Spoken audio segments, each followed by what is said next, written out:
नमस्कार. जे नवीन व्यक्ती आलेत त्यांच्यासाठी ओळख करून देईल. नाव माझं जयश्री रमेश बोंद्रे. बघा, आज जे पहिल्यांदा आलेत, मला असं वाटतं सगळ्या महाराष्ट्रातल्या लोकांना तुम्ही हिंदी बोलायला लावताय, पण तुम्ही पण मराठी शिकलं पाहिजे की नाही? मला असं वाटतं सगळ्यांचं शेअरिंग जर ऐकलं तर मराठी शिकण्याचा चान्स तुम्हाला मिळतोय आणि तो घेतला पाहिजे की नाही? मग सगळे एमपीकरांना सुद्धा जोरदार नमस्कार. अरे अच्छी बात है, आप आज मराठी सीख के जाओगे.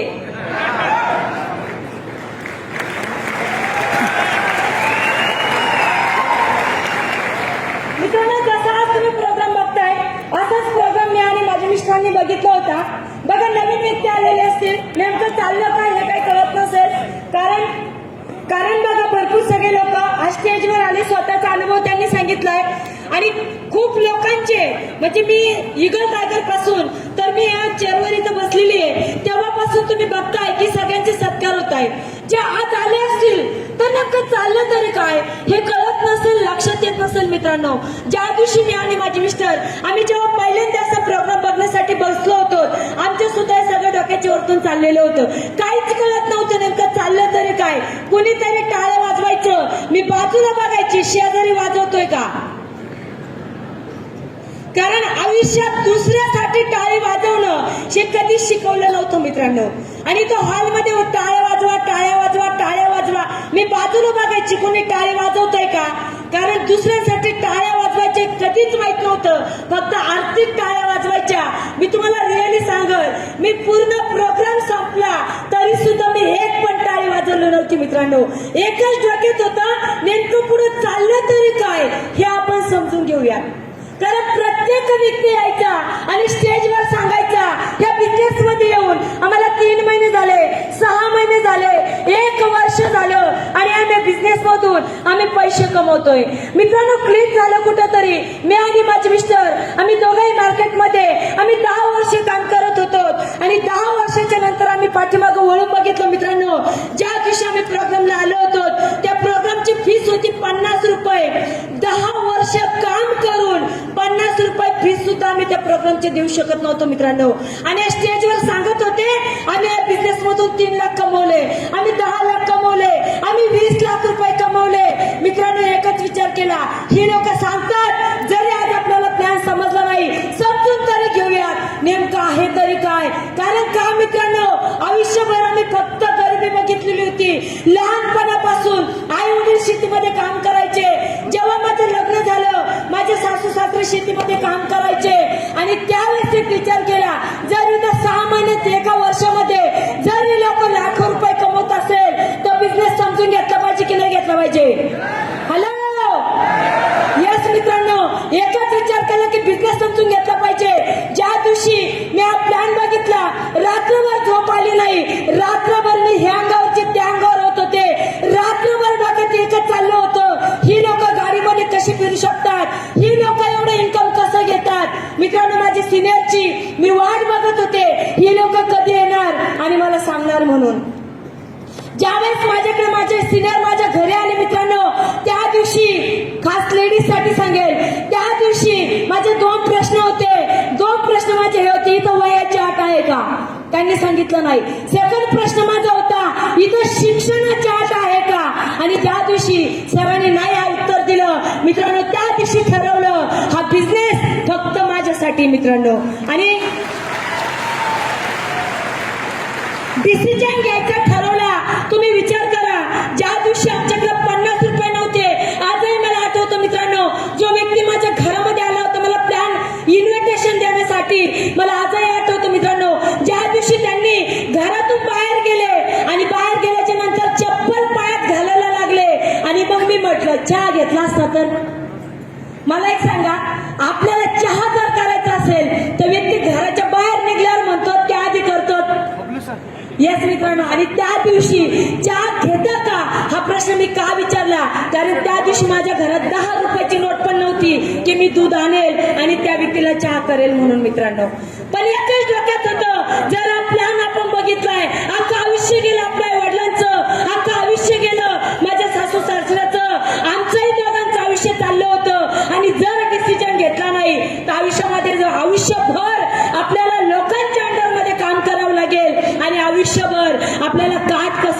लागेल.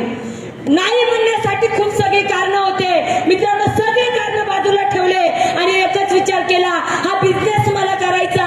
मित्रांनो, कुठलाही विचार न करता मी 10 रुपये टक्क्याने व्याजाने काढले आणि या बिझनेस मध्ये टाकले. मित्रांनो, त्या दिवशी मला पण माहित नव्हतं मी एवढं सक्सेस होऊ शकते का, मी या बिझनेस मध्ये पुढे जाऊ शकते का.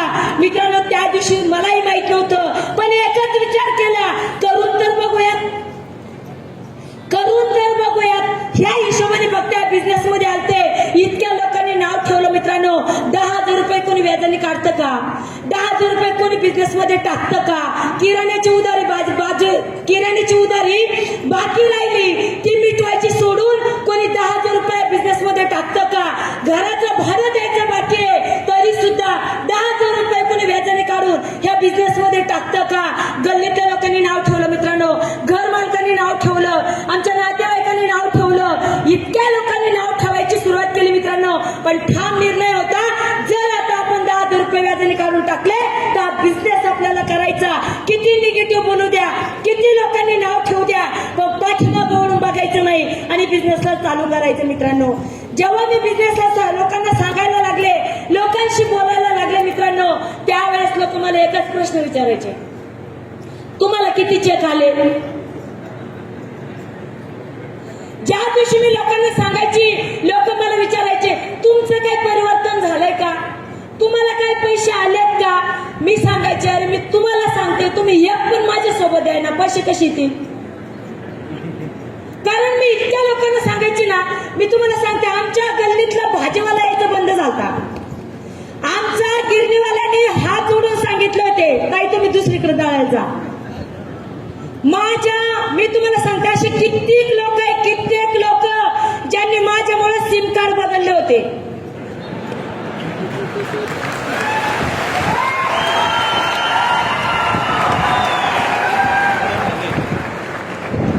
ज्यांनी सिम कार्ड बदलले ना, मला त्यांचे घर माहित होते. घर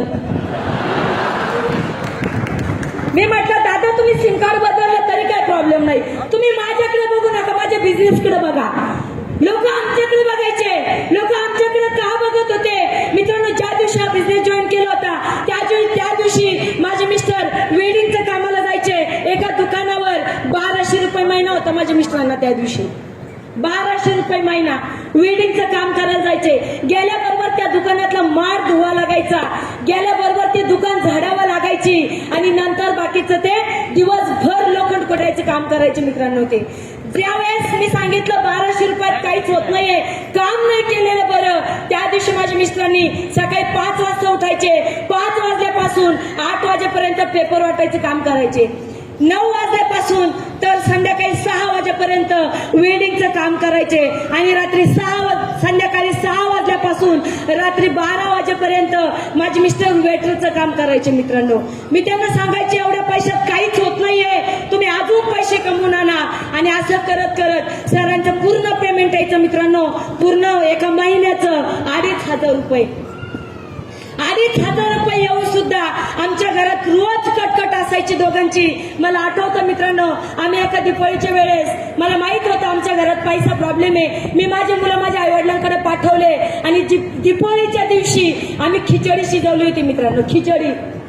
आणि लोक बाहेर फटाकडे वाजवतात, लोक घरात पुरणाच्या पोळ्या खातात आणि आमची खिचडी अख्ख्या घरात होती.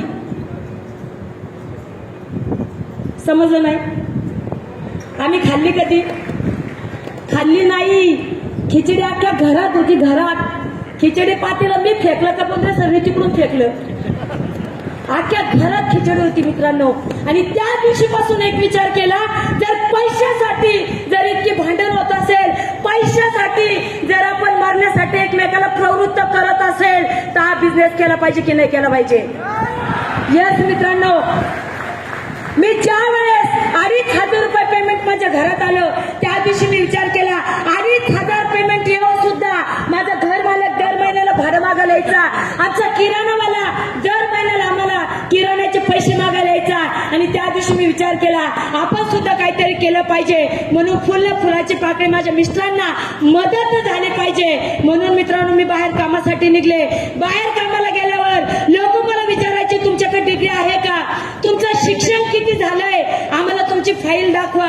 मित्रांनो कुठली फाईल नव्हती, काहीच नव्हतं. ज्या दिवशी पासपोर्ट काढायचा होता त्या दिवशी शाळेत गेलते आणि माझा शाळेचा दाखला मी घेऊन आले होते. मित्रांनो जेव्हा मी नोकरी मागायची कुठंच काही भेटलं नाही. मी चाटे कोचिंग क्लासेस मध्ये मित्रांनो 3 वर्ष झाडू पोछा मारण्याचं काम मी केलं. त्याचबरोबर त्याही पैशामध्ये भागत नव्हतं. मी स्वयंपाकाचं काम केलं मित्रांनो, सकाळ संध्याकाळ.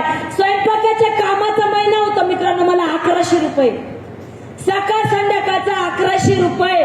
रोज सकाळी 8 वाजल्यापासून रात्री 8 वाजेपर्यंत काम करायचे. पण पाठीमागं काहीच उरत नव्हतं मित्रांनो. त्या दिवशी एक विचार केला, जेव्हा माझ्या आयुष्यात बिझनेस आला, जर हा बिझनेस मला करायचा असेल मित्रांनो, माझ्या परिस्थितीचा बदला घेण्यासाठी हा बिझनेस मला करायचा. आणि त्या दिवशीपासून अजिबात मागं न बघता कामाला सुरुवात केली. ज्या लोकांनी नकार दिला त्यांच्याकडे लक्ष दिलं नाही मित्रांनो. ज्या लोकांनी मला होकार दिला त्या लोकांना मी सोबत घेतलं, कामाला सुरुवात केली. एक एक रँक कशी वाढत गेली हे आज मला कळालं नाही मित्रांनो. पण सांगायला अभिमान वाटतो. थँक्यू सो मच म्हणेल मित्रांनो आज या सिस्टमला. आज खरंच आपल्या कंपनीसाठी मी जेवढं धन्यवाद देईल तेवढं सुद्धा कमी आहे मित्रांनो. कारण का आज कोण सांगतं तुमच्या समोर आम्ही रॉयल लाईफ जगतो मित्रांनो? हे कोण सांगतं? एक झाडू मारणारी लेडीज मित्रांनो. हे कोण सांगतं? एक चाटे कोचिंग क्लासेस मध्ये झाडू मारून स्वयंपाक करणारी लेडीज सांगते मित्रांनो. एकच करा, एकच. स्वतःमध्ये ताकद ओळखा मित्रांनो. ताकद स्वतःमध्ये इतकी ताकद आहे. जर परिवारासाठी एका व्यक्तीने जर जीव तोडून महाराष्ट्रामध्ये जर काम केलं मित्रांनो, आखी खानदान पलटू शकते मित्रांनो. एवढी ताकद आज आपल्या बिझनेसमध्ये. या मित्रांनो मी पण आज जास्त वेळ घेत नाहीये. थोडासा वेळ जास्त घेतला, दिला होता म्हणून थोडासा घेतला. पण एकच सांगेल प्रत्येक महिलांसाठी की माझ्याही आयुष्यामध्ये खूप गतिरोधक आले. माझ्याही आयुष्यामध्ये बघा एक मन आहे, पहिल्यांदी चांगलं काम करायचं जर असेल, बाहेर कुठं निघालो तो मांजरे आडवे यायच्या. आता जर आपल्याला चांगलं काम करायचं असेल तर माणसं आडवी येतात. त्या माणसाला सहज रीतीने बाजूला केलं, कामावर फोकस टाकलं, कंटिन्यू काम चालू ठेवलं आणि इथपर्यंत मित्रांनो CTC टू ITC पर्यंत जो प्रवास आहे मित्रांनो, मला जर विचारलं याचं सक्सेसचं राज काय, तर मी एकच सांगेल मित्रांनो, माझ्या महागुरूंचं प्लॅनिंग मित्रांनो. आज त्यांच्या शब्दाच्या पुढे गेले नाही. प्रत्येक प्लॅनिंग त्यांनी मला व्यवस्थित दिलं आणि त्या प्लॅनिंग नुसार काम केलं. आजही येस बॉस करत राहते. त्यांचा नंबरही मी बॉस नावाने सेव्ह केलेला आहे. कदाचित माझा युगो कुठे जागा होऊ नये, मी कंटिन्यू त्यांचं ऐकलं पाहिजे. म्हणून आजच्या व्यक्तीने आज मला शिकवलं, टिकवलं, घडवलं. आज खरंच मित्रांनो डायमंड एक्युलेशन मध्ये फर्स्ट डायमंड व्यक्तिमत्व प्राध्यापक माणिकजी जाधव सर यांना मी कोटी कोटी वंदन करेन. आणि आता सगळे सर जवळ येऊ लागले इकडं. मी इकडे जाऊन काही फायदा नाही, कारण मलाही खूप लोकांना ऐकायचंय. कारण आज खूप सगळे VIP आलेले आहेत. सगळ्यांचं नाव घेणं शक्य नाही, पण ऑल ITC CTC आणि सगळ्यांना मी थँक्यू सो मच म्हणेल. आणि खरंच थँक्यू म्हणेल मित्रांनो, ज्या लेडीजचा सगळ्यांसाठी एक्झाम्पल बनून गेल्यात, ज्यांच्याकडे बघून बघून आज आपण काम करतोय. मॅडमजी मी तुम्हाला दोघांना पहिल्यांदा मी कार्यक्रमात बघितलंय, तर खरंच मृणाल मॅडमसाठी सुद्धा एकदा जोरदार टाळ्या झाले पाहिजे मित्रांनो. तर सगळ्यांना थँक्यू सो मच म्हणाले. Okay, wish all the best. जय हिंद, जय महाराष्ट्र आणि फक्त महाराष्ट्र. जोरदार तालियां मॅडम के लिए.